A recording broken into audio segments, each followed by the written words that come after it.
please, can you lower your voice? Like hell I will! This is my home! Pwede kong gawin kung ano gusto kong gawin! Bakit? Natatakot ka malaman ni Bettina ang totoo? Josephine, noon yun nung akala kong patay na si Bettina pero nagbalik siya. Buhay pang asawa ko. Kaya gano'n na lang, Arthur? Iiwan mo na lang ako o babayaan mo na lang ako? Pagkatapos ng lahat ng sakripisyo ko sa'yo, pagkatapos ng lahat ng ginawa ko para sa mga anak mo, iiwan mo na lang ako! I'm sorry. No! Hindi ako papayag! Hindi ako papayag na umalis ka! Pagkatapos natin magkasundo na tayo na! Hindi ko hahayaang sirain mo yung pangako mong yun, Arthur!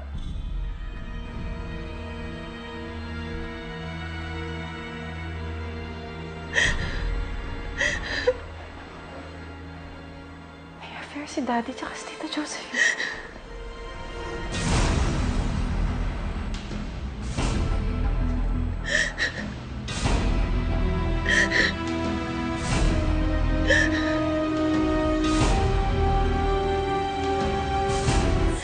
Hindi ako papayag na umalis ka, Arthur!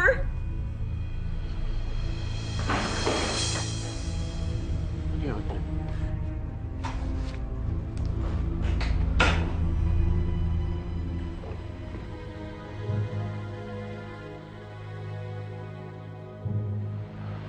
Josephine, pwede ba huwag na natin pag-usapan to?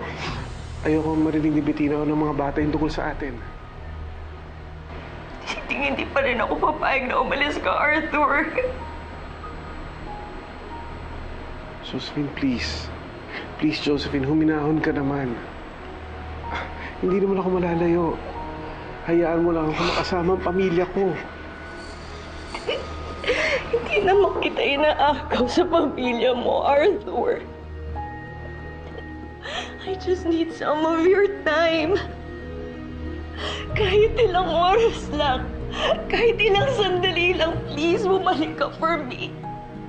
For me, Arthur. Promise, bumalik ka.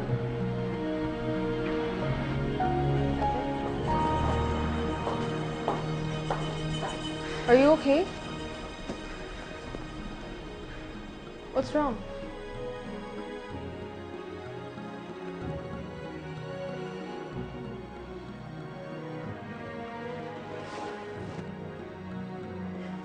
Darling, may na-discover ako. Ano yan? Si Daddy tsaka si Tita Josephine. May relasyon sila. What?